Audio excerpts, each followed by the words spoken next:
Hi, I'm Casey Likes. Welcome to the Theater Podcast with Alan Seals.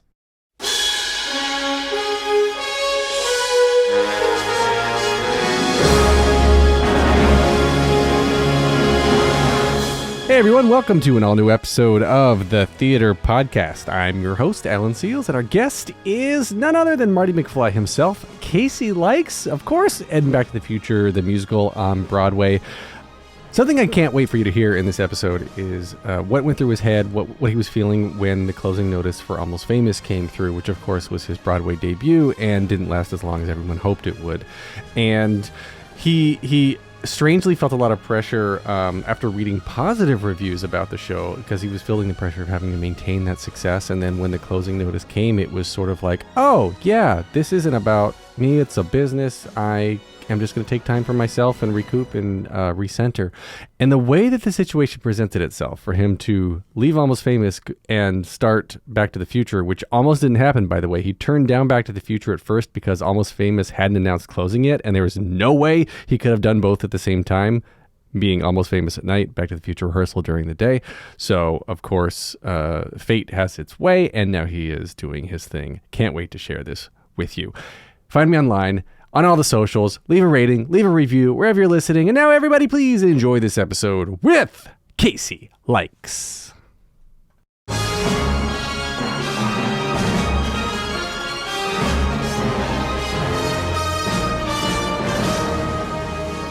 Today's guest is one of Broadway's brightest rising stars, making his Broadway debut as the lead in last season's production of Almost Famous, the musical. His film credits include playing the young Gene Simmons in the Neil Bogart biopic Spinning Gold, Richie Shepherd in the leading role in MGM's feature Dark Harvest, and the film Everything Must Go, where he portrayed a young Will Ferrell. TV credits include the recent Crypt TV and Facebook Watch series, The Birch, as well as National Geographic's American Blackout. A filmmaker himself, he has won awards for the direction of his films Seriously and How to Romance. And at the age of just a wee 17, he won the ASU Gamage High School Music Theater Award for Best Lead Male and was a finalist in the 2019 Jimmy Awards, and can now be seen tearing up the stage as Marty McFly in Broadway's Back to the Future, the musical. Casey Likes, man, welcome to the Theater Podcast. Alan, thank you for that introduction. I love hearing that read back to me. That sounds like I'm really awesome. Thank you so much. That's really great, man. And that's all that you've done in the last 6 months, of course, right? Yeah. I did that last week, actually. Right, over a Saturday, just a lazy Saturday, just going out and winning awards and stuff. No, it's funny because the credits are like young Gene Simmons, young Will Ferrell, young, so obviously you are a young person, but go back even farther. When did you originally even get into performing in the first place? And did you originally want to do TV and film, or was it always theater and musical theater? Yeah, man. Great question. I started when I was 3, long story short. So the joke about us, doing this last week in 6 months, obviously that makes me laugh. It's definitely been a long journey, even though I'm only 21 now. But yeah, I mean, I've been doing it for, about 18 years, if I'm doing my math right. And it's been amazing. When I started, I guess I technically started with film because I did a Goodwill commercial was my first job. And that was super fun. And then my mom didn't know how I was going to react because I was only 3 years old. So wait, Goodwill, when you were 3 years old, you were doing the commercial? Yeah. Oh, wow. So I was literally 3, barely could speak, but clearly I learned pretty fast because my mom didn't know if I was going to freeze up in front of the camera. And then the camera turned on and they said action, and all I was supposed to do was tell a guy off to the side of the camera a story with some dinosaurs and train sets or whatever. And he goes, and after they called cut, they said to my mom, "Can you tell him to not look at the camera and tell the story straight down the barrel? Tell it to the guy." They thought I was going to be more shy than I was. So then after that, I just kept doing it. I did a Subway commercial. So those were my two contacts with film. And then I did a production of A Christmas Carol for 5 years with my mom. And that was really fun. So Wait. theater and film all the same time. Okay. I'm going to get back to the Christmas Carol for 5 years because that's a long time to do a Christmas Carol. But, It is. 3 years old, were you, I mean, at 3 years old, no one, I think, has the wherewithal to be like, that's what I want to do. I want to be that. Like, did your parents put you in there and just like to see how things were going? Where did that even come from? Yeah. I was really lucky to have my mom and grandparents that really they really kind of supported most things that I did. Not even most. I mean, all the things that I wanted to do, and they also introduced me to things I didn't know I wanted to do. And they never forced me into it. My mom was on Broadway in Les Miserables, and so we had the theater bug in the blood, but she didn't really ever force it on me. She kind of just presented auditions and stuff like that, and camps to me from a young age, and just kind of tried to see if I would like it or not. And I did. I just looked up. Let's look this up. Stephanie Likes. That's your mom. Yeah. Stephanie Likes. Hold on. Now I gotta look up. Her credits. Let's see. IMDb. Stephanie Likes.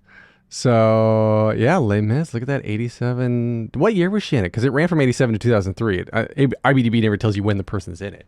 Ooh, well, that would make it 90, mid 90s, somewhere in there. Wow.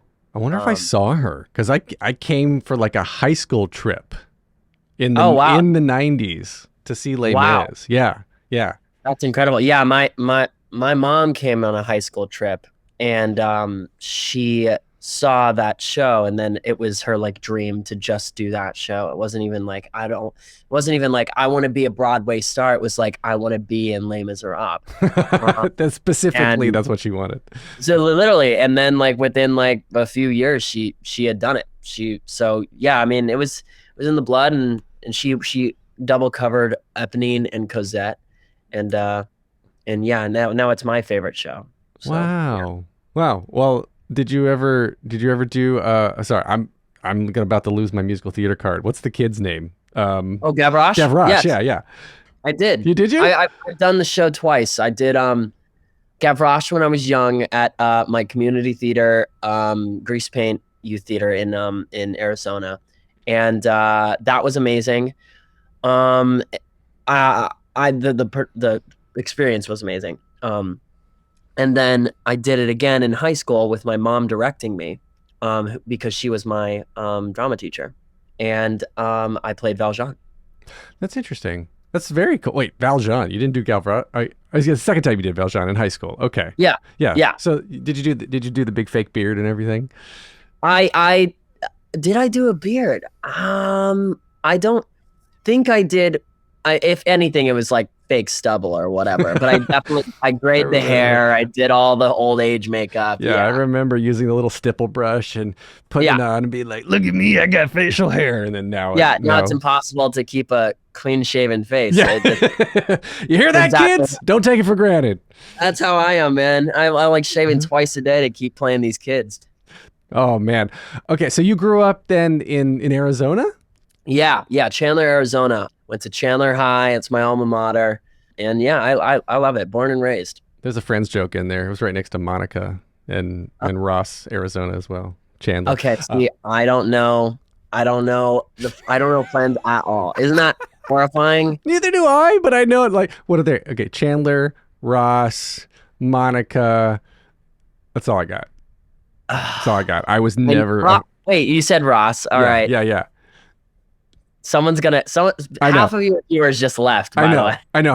I just lost half my fan base. My bad.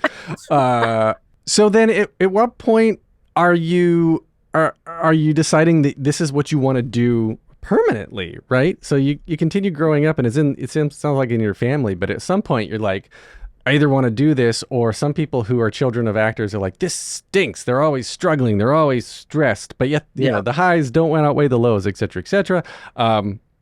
So are you, I guess at what point in your life did you realize like, I really want to try this? Oh man. I mean, I had so many moments where it was just a slow climb, because when you do it from when you're that young, you want to do it, and then you kind of have to reaffirm yourself like multiple times. And it still happens to this day, where you just kind of reaffirm, you're like, is this exactly what I need to be or want to be doing? But I will say I credit a lot to two things. One thing is that if you want to be an actor, you have to be crazy a little bit. Like you have to, like there is a craziness level you have to have. The second thing I'm going to credit it with is my family. And my family had both of those things. They were supportive and they were a little crazy. So like basically there was a point in high school where I'm sorry to all of the good students listening to this, but I wasn't doing well in math. And I was in the middle of doing Les Miserables. And I literally looked at my grades one day and I was like, I had missed multiple days of school. I was behind on work because I was so tired from doing Les Mis.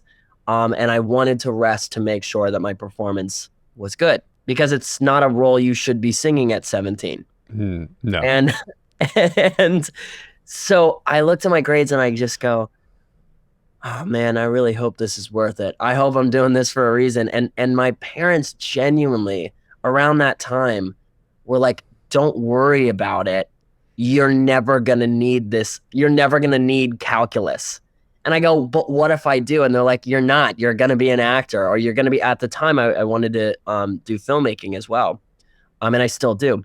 But they were like, you won't need it for what you're going to do. And I'm like, but what if I can't do what I want to do? And they had this kind of crazy confidence in me. And it you know, that's kind of what you have to be an actor. You kind of have to blindly just walk into the fog and hope that you're gonna make it out the other side. You know, I did end up doing this show. I didn't end up doing super well in math, but that show ended up being the show that got me to the Jimmy Awards, which ended up changing my life. So yeah, that was one of the moments, one of the many moments that kind of was like, oh, I think maybe I could be able to do this and I won't need calculus. Next time you tell that story, you have to say that when you were doing poorly in math and you knew that it wasn't for you when every answer was 24601. That's good. That's good. So you said the Jimmy Awards changed your life. How so? Yeah, so the Jimmy Awards, if listeners didn't know, is a high school musical theater competition. It's hosted by the Broadway League, who hosts the Tony Awards. Mm-hmm. And they call it internally like the Junior Tony Awards. And which is a far too prestigiously hilarious name for what it is. It's amazing. It is a really, really sweet competition. And mostly, more than a competition, it is a week where close to 100 kids from all around the country, 2 nominees from every state. Sometimes there are multiple programs in each state, so it's like 2 or 4 nominees from every state come to New York, and they get to learn from Broadway professionals for a week. And then at the end of the week, they compete to be Best Actor and Best Actress. And yeah, it was a huge deal for me growing up, and I always watched the videos and all that stuff, and I wanted to go, and I finally got chosen to go by ASU Gamage, which was my regional program. At the time, it was just beginning to, even though it was, I think we were the 11th year of its existence. Around that time, it was just beginning to bubble with, like, you would hear stories of like kids are going to the Jimmys and they're like getting like noticed by agents or Broadway shows or whatever. So I went, and then at the end of that week, we did the competition, and I ended up becoming a finalist. And then I was told that after I finaled, I just started getting a lot of emails from different shows that wanted me to audition, and then different agents, and yeah, it really changed my life. And one of those was Almost Famous, which ended up being my Broadway debut. Yeah, I was just looking up when Andrew Barth Feldman won, and that was 2018, the year before. So right I feel before. Like his success launching into Dear Evan Hansen before graduating high school was probably what helped really catapult a lot of everything else since then. I mean, because like even Yeah. Renee Rapp too, like the success that she's found, it's phenomenal. And I don't think in all seriousness that age makes a damn bit of difference when you're looking at the talent across all this stuff, because being able to perform, being able to sing, you can either like you've the it factor, right? You talk about people having the it factor, and people who don't have the it factor they don't understand what that is. And it's, I've seen that in children. I've seen it in young adults. I've seen it in the elderly. Like when you got it, you got it, right? Yeah. And I think though the hard part is, and this is often why, aside from child labor laws, forget that for a second, why you cast older people as younger, usually like your 20s to play teens or whatnot, because of a work ethic and the ability to show up and take it seriously, right? Yeah. So speaking along those lines, then learning the work ethic, and I think it takes a special person to have this quality, right? The quality of being talented but not being kind of a jerk about it. Being able to show up and be like, I'm here to learn. I'm as good as I am, and I still want to get better. And being the person that others want to work with the next time is crucial. So did that come from your mom? Did you learn that on set in a show? Yeah, I learned that from a lot of people. I mean, definitely from my mom. That's definitely the first person, of course. It was nice because it was like growing up with someone who was in the industry. They kind of prepare you for the worst, and then you kind of get there and you're like, oh, okay, I'm glad I was prepared for the worst, because it's actually not. There's some things that are easier, some things that are harder, of course. Nothing can prepare you for, but like, along those lines of being a good person to work with, like you get taught, you're like growing up, you're like, you have to be kind to work with, you have to, all of those things that you just mentioned.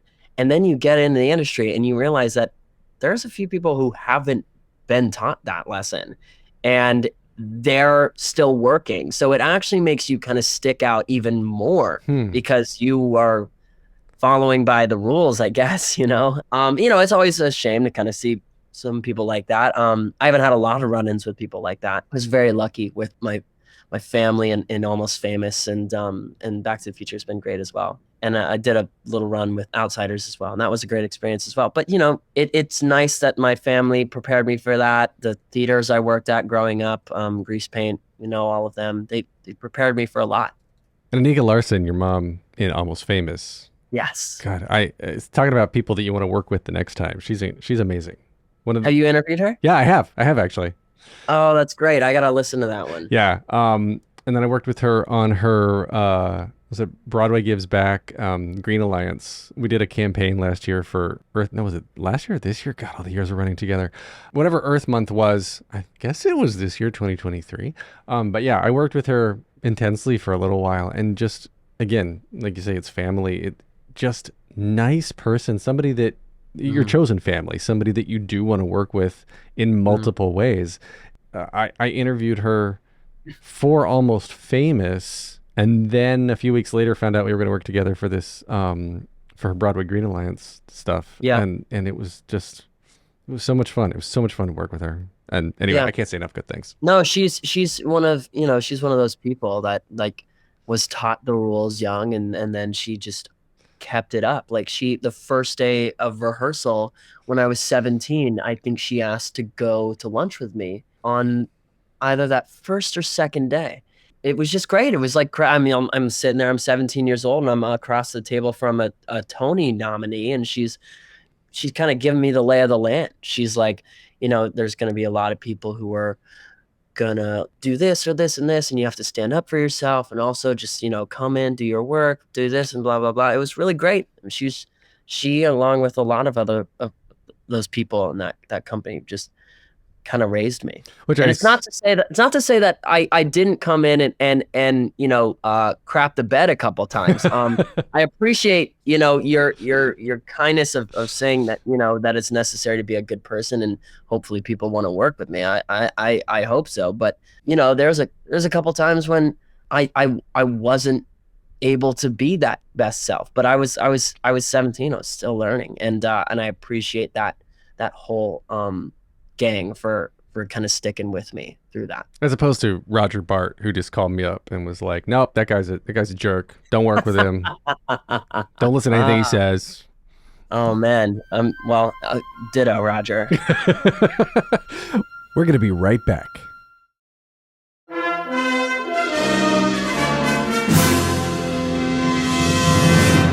Man, I can't wait to talk about Back to the Future, but I want to continue on Almost Famous for a second, because that had a shorter life, I think, than a lot of people have expected on Broadway. Yeah. And as a Broadway debut where you're in like the lead, was it tough for you? Was that, because I feel like having your first show, a major Broadway show, close, and I've never had, I will say, the fortune of having this experience of being on Broadway and then having a show close, because I think that is a fortunate experience that most people will never have. Was that at 17? Were you 17 when it closed too? You said you were 17 when we started rehearsals, but I guess like 17, 18 or whatnot. But like I was 17 when I did it in San Diego. Yeah. In 2019, and then we were supposed to go to Broadway the next year. Yes. And the pandemic, obviously. Right. So you're still like in your 1920, right? But yeah, like I just turned 21 when it closed. Yeah. So, right, because that was just last season. Yep. I know.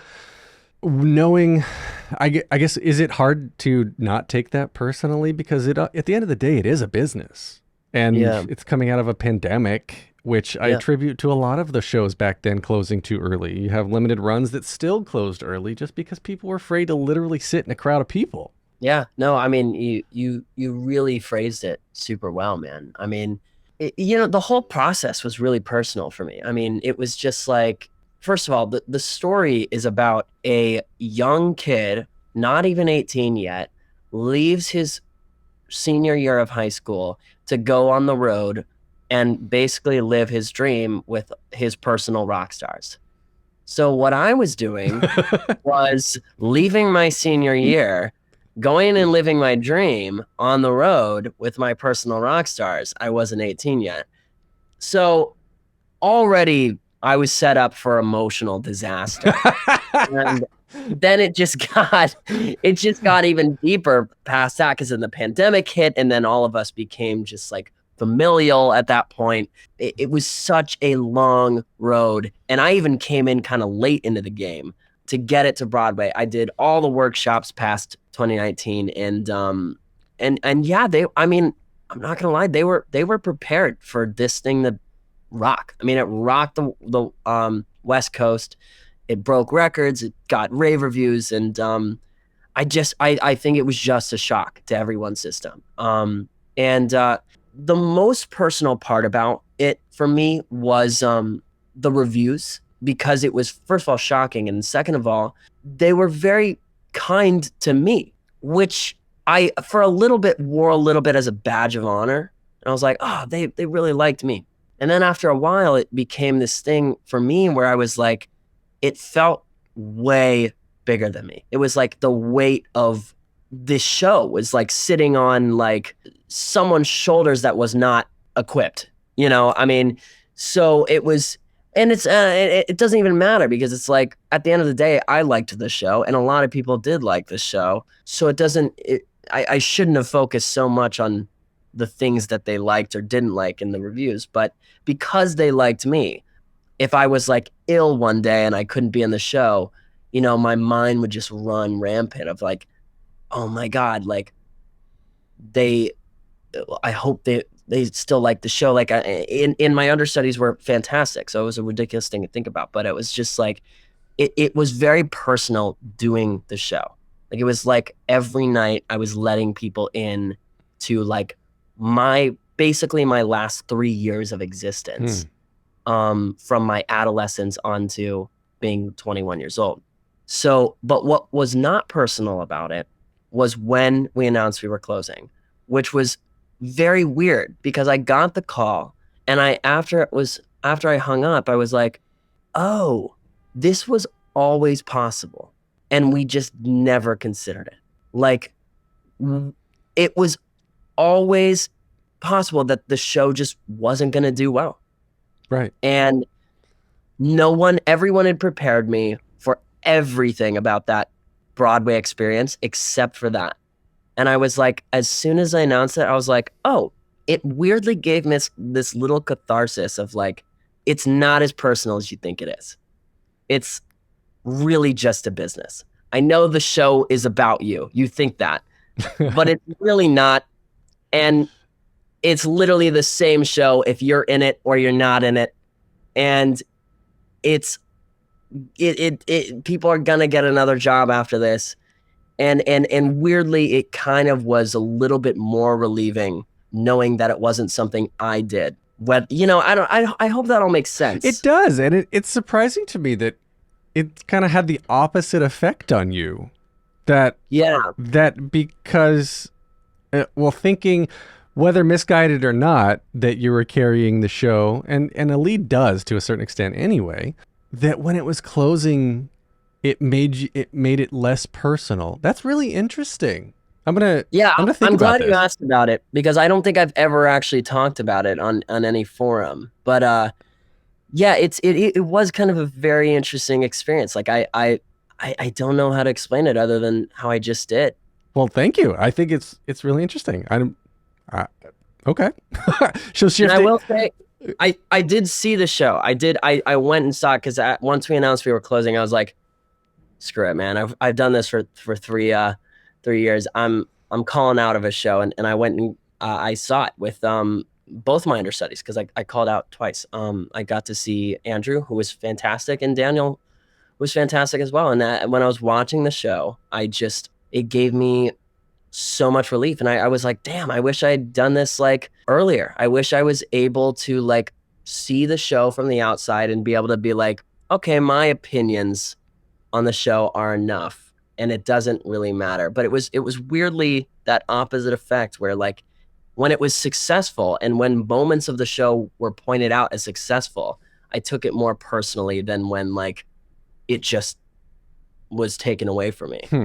Because one's an opinion on me, and then one's a business decision. Yeah.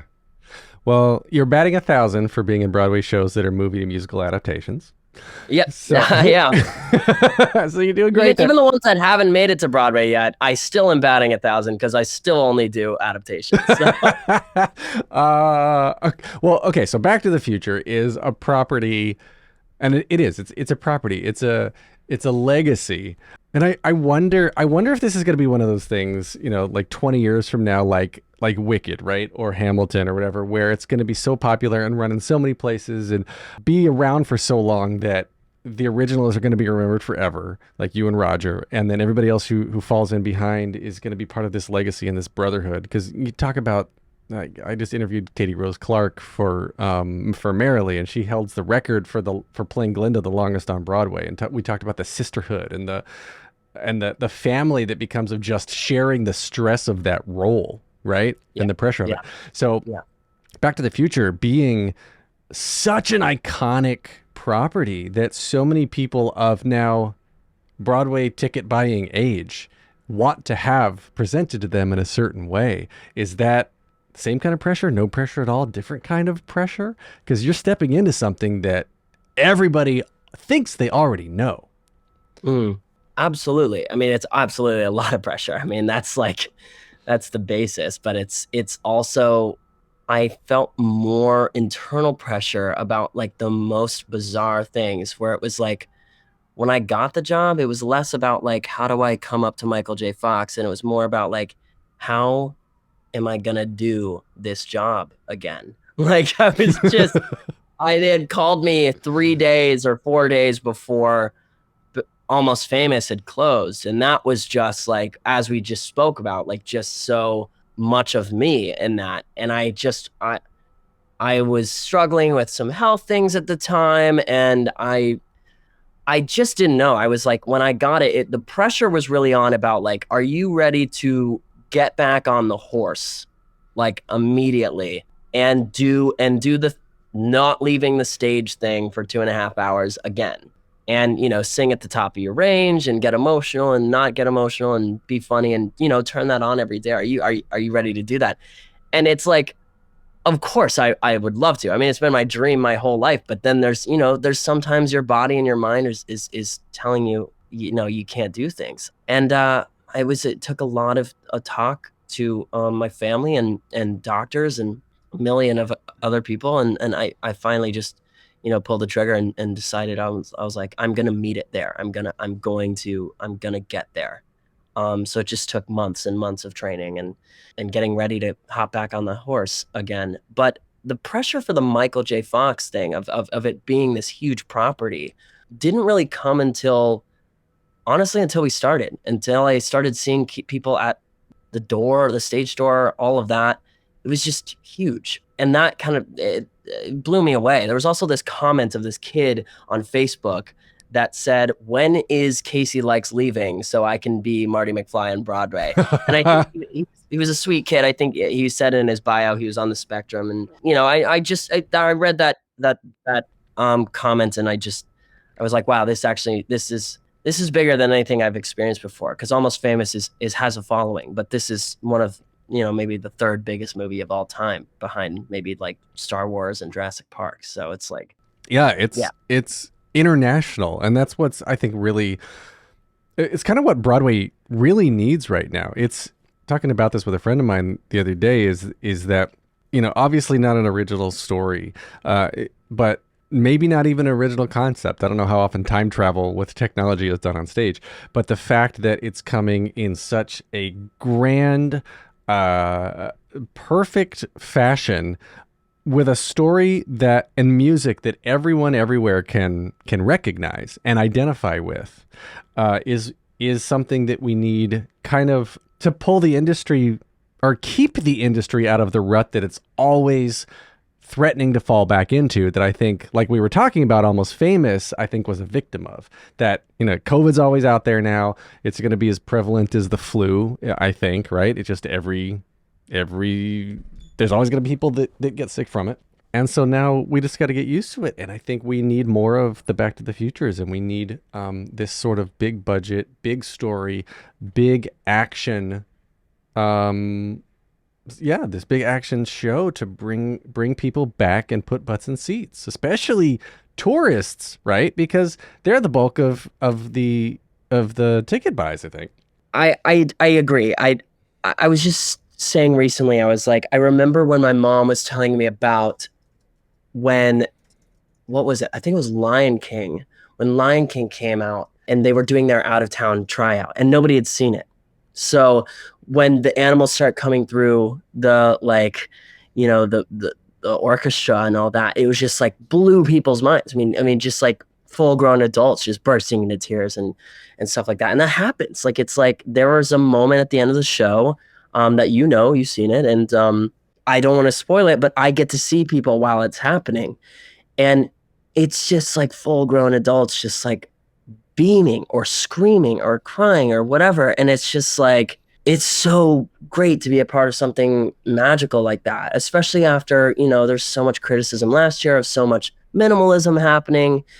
It's nice to be a part of something that's just not, and I don't have any issue with minimalism, but it does seem like there's a little bit of an appetite for something big and very Broadway to get people back in Broadway. Yeah, absolutely. And I've always been a very vocal fan of & Juliet for the exact same reason. It's such an original story, and people hear, I mean, there's all sorts of different kinds of jukebox musicals, and we don't need to get into that in this episode, but there's like the jukebox musical that tells the story of the person who wrote the music, aka Neil Diamond, Beautiful Noise. And then there's Jagged Little Pill, which uses all of one album, original story. And then there's like & Juliet, which has, there's so many different types of jukebox musicals. Anyway, we'll just put that aside. Different episode. Back to the Future. I would like to be on that episode, by the way. Okay. I love that. Okay, we could do a jukebox musical discussion roundup. Maybe that'll be episode 300. Yes. Yeah. We'll see. I'm into that. Okay. So yeah, Back to the Future. When I first heard it was a musical, again, it's one of those things where I said, eyebrow raise? Does this need to be a musical? And then I saw it and I was like, this is why it's a musical. It's incredible. And then again, how are they going to do time travel? How are they going to do the DeLorean? How are they? And it's sort of the same thing with Harry Potter and the Cursed Child, where you're like, that needs magic, that needs illusions, that needs all sorts of things. And then, ironically, the same guy did the illusions for both shows. So there you go. That's how that happened. God, I want to ask so many things about the DeLorean, and I know, tell me as much as you can. I don't want to have spoilers, and I know you can't give away secrets. Big sigh. But I was reading somewhere else too that the car is actually pretty cramped inside, right? Yeah. I think the things I can tell you is that maybe a little bit of a secret is that it is smaller. It's 2/3 the size of a normal car, but on stage it looks like a full size DeLorean. Yeah. And it is a little cramped. There is a specific way to get in and out of it. There is a specific way to sit in it. I will probably be the tallest Marty there will ever be because I don't think you can fit in the car if you're taller than me. How tall are you? I'm 5'9.5", I say, because I'm 6'1". There goes my chances. People say that I don't ever want to get caught lying. I don't want someone to come up with a ruler, so I say 5'9.5". But people say I should say 5'10". I'm like, I'm not gonna be caught lying. But yeah, no, I definitely am the tallest Marty they've had, and I don't think they're gonna go taller than me. Probably just can't. You literally can't. You literally, like, they'd have to open that car up, which is no way, because it's all filled with gadgets and the most amazing things to make the car do what it does. And it does so much and moves in directions across the stage that I didn't think was possible at that speed with your standard automation. Do you know if they invented any new tech for this, or was it like using kind of a combination of other things that already existed out there? I don't know the answer to that. I know that, like, there's never been something on stage that's done all the things that this car does, because, you know, other than moving, it's also got, you know, all the lights and all the smoke and the sounds and all the stuff that are within the car. Right. I don't quite know the answer to that. When it's on the ground, and we'll just leave it there. Leave that at that. So the Back to the Future franchise, the musical, the movie, did you watch it at all when you were a kid? Like, being so much into musical theater, did it influence you? Like I am a child of the 80s, so it was one of the things that I look back so fondly. That and Teenage Mutant Ninja Turtles were my two trios of newsies. Back to the Future and Teenage Mutant Ninja Turtles were my two trilogies that I still remember so fondly. No, it was a huge part of my I'm a filmmaker as well, so it was a huge part of my life. And my mom was a child of the 80s as well, and she's a child of technically the 70s, but you know, her teenage years, I think our first date was Back to the Future. And she was always comparing me to Michael J. Fox growing up, so I watched that movie a lot, and I love that type of film. I love the Spielberg-y magical films, and Rob Zemeckis is just, you know, he's just amazing at that stuff. He's done it with so many films, Forrest Gump and Who Framed Roger Rabbit. These are just magical films, just like E.T. is, which is my favorite movie, by the way. To answer your question, long form. Well, then when you got the call, you're in the middle of closing Almost Famous. You get the call to start. Did they offer you the role, or was it a call to come audition? But then you get the call, and again, did you already know about it and were comfortable with the idea, or were you like, what the hell is Back to the Future, the musical? Yeah, I've never followed a show from its conception, but this one I did. I heard about it announced in, I think, 2018, and then I followed the Instagram page pretty shortly after that, probably around 2019. And I always had this kind of thought in the back of my mind. I was like, wouldn't that be so fun to be Marty someday? And I was like, oh, maybe one day I'll go out to London and do it. And I never even considered it would come to Broadway. And even if it did, at the time, the concept of going to Broadway and being a person to originate a role was just impossible. So this is one of the only musicals I've ever followed, but it never really was something I considered would actually be a possibility. We're going to be right back.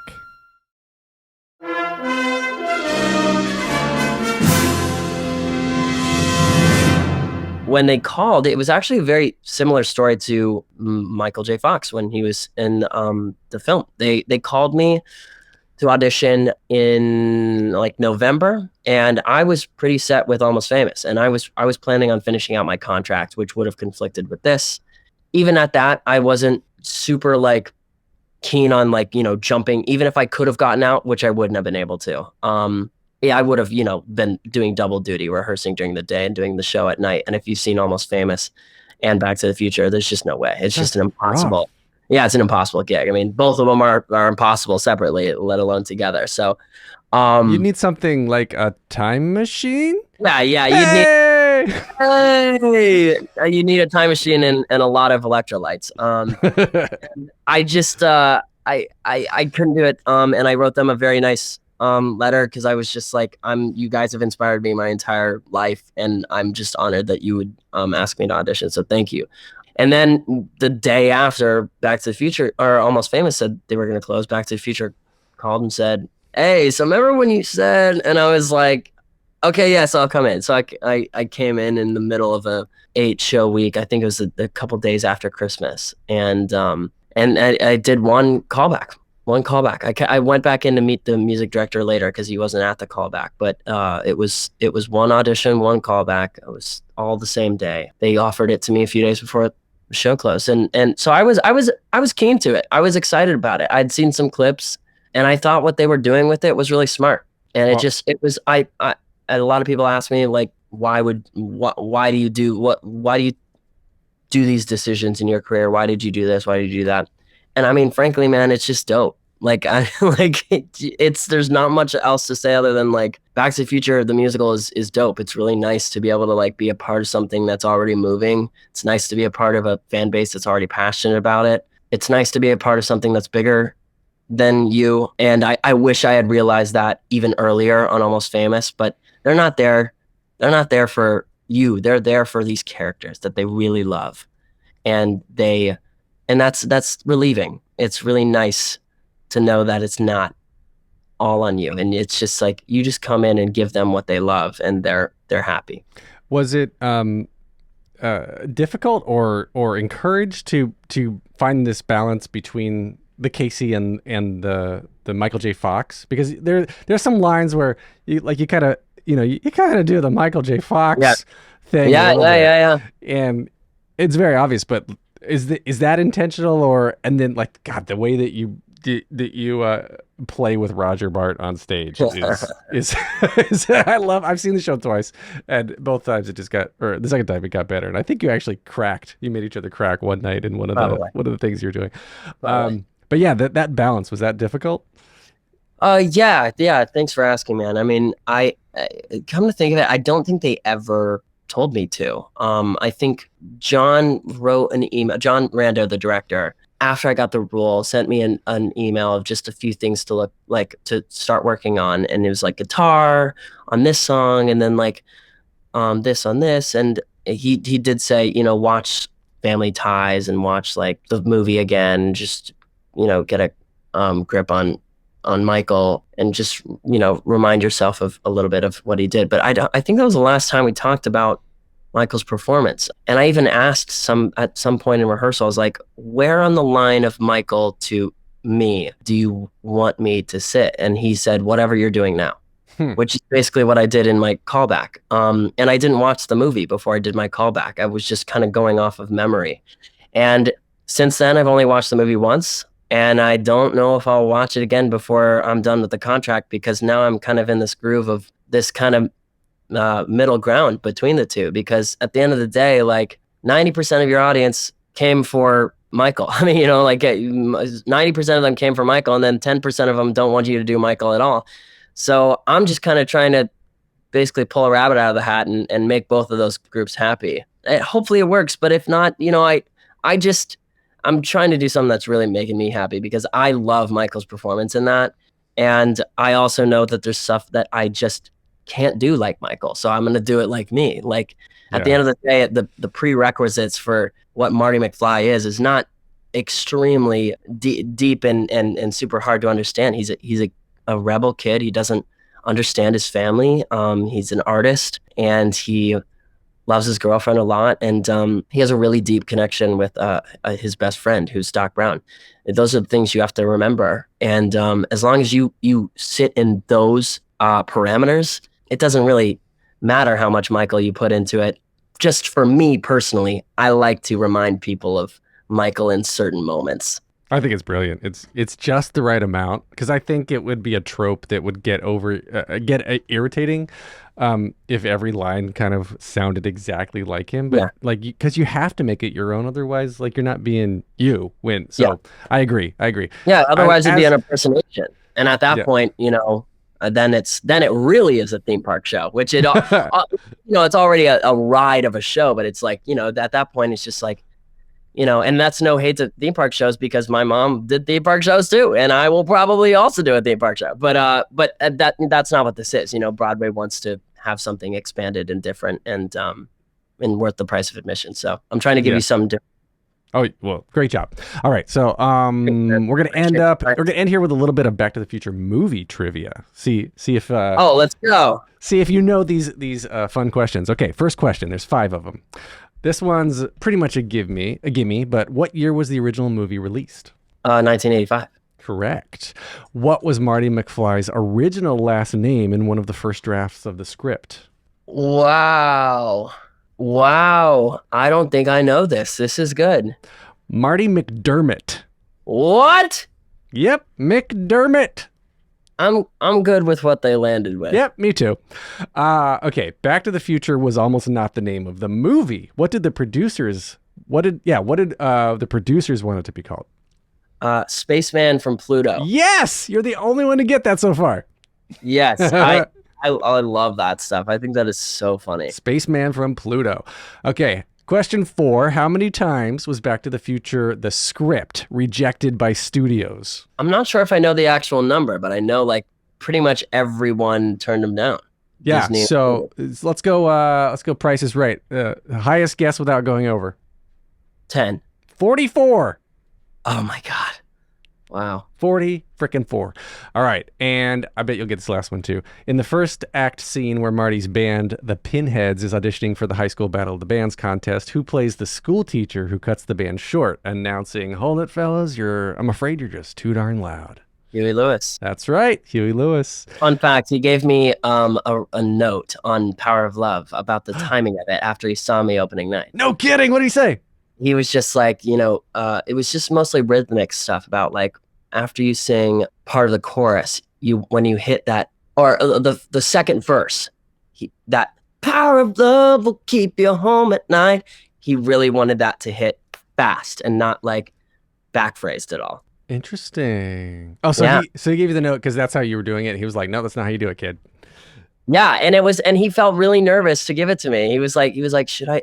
And it was through the music director. He never gave it to me personally, but he was like, I feel really nervous to give this because I feel really bad. And I was like, please and thank you, give me a note. It's your song. I want to do him happy. And then he came back a couple weeks later and he said, you took the note. And he was so happy.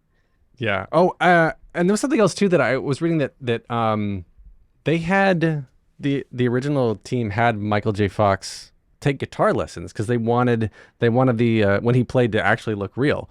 And it just occurred to me as I was reading this, which was not more than a couple weeks ago, that as a kid I always believed he was playing. Wow. Yeah. I mean, I wonder. I bet there's some YouTube videos like playing what he's actually playing, like doing how close he is. But he did get really close. Like watching it back, I've now learned the song for myself, and he there are moments where he's really actually doing it. So yeah.